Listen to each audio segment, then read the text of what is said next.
Potion Masters, Chapter 2. Chicxulub Asteroid Crater, Chicxulub, Mexico.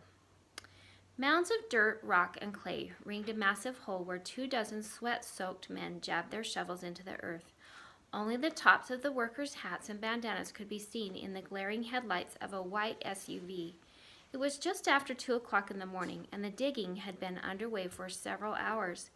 A woman with spiky blonde hair and bright red lipstick sat rigid in the driver's seat of the idling vehicle, watching the ongoing excavation.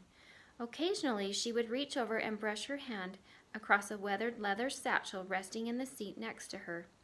"Have they finished yet?" a man with a heavy Russian accent asked from the back of the SUV.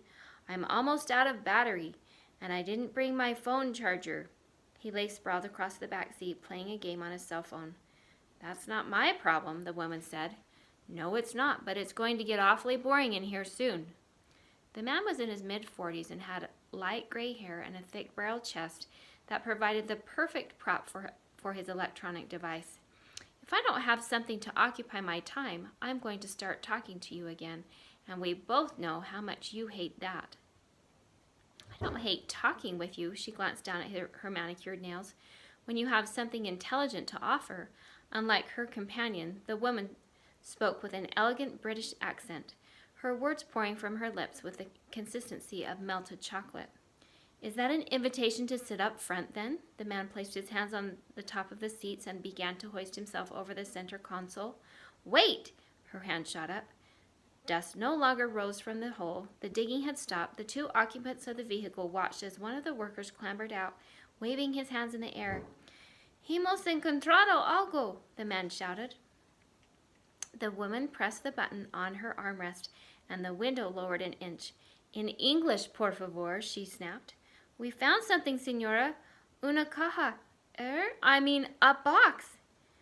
The smell of dirt and sweat filled the woman's nostrils as she exited the SUV and approached the excavation.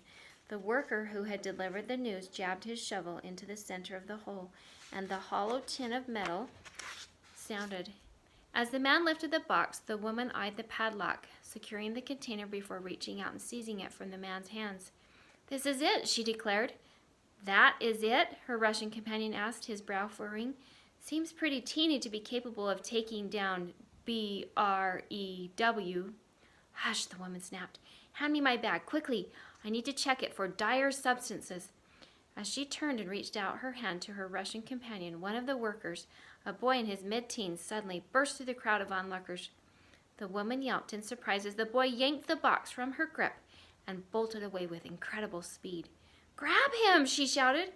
But none of the workers had a chance to lay a finger on the boy before he was past the SUV and racing into the dark. The Russian took out his gun and fired. The young thief dodged left and right, the bullets whizzing harmlessly past him in the air. "I'm not that bad of a shot," the Russian said. By the time he had reloaded his weapon, the boy had vanished from sight. "Save your bullets," the woman said, a thin smile forming on her lips. "That young man has been blotched. Even if you were to strike him, he'd keep running until he delivered the package or bled out. Impressive work." "Who do you think did this?" the Russian asked. "It's obvious, isn't it?" The woman slid back into the driver's seat of the SUV. "He was under her control." The man scratched his head. "I thought you took measures to keep her in the dark." "She's more powerful than I gave her credit." "What about them?" The man looked at the workers leaning upon their shovels, muttering to each other in Spanish. "What about them?" she asked. "We could have a problem. These men are expecting payment." "Then pay them and be done with it." She slammed the door and turned the key in the ignition. The engine roared to life. The man chuckled. "Me? Pay them? I don't have any money." "Well then." She put the SUV into reverse. "That is a problem, isn't it?" The tires peeled out as she sped away, leaving the Russian behind, dodging the spray of dust and gravel. End of chapter 2.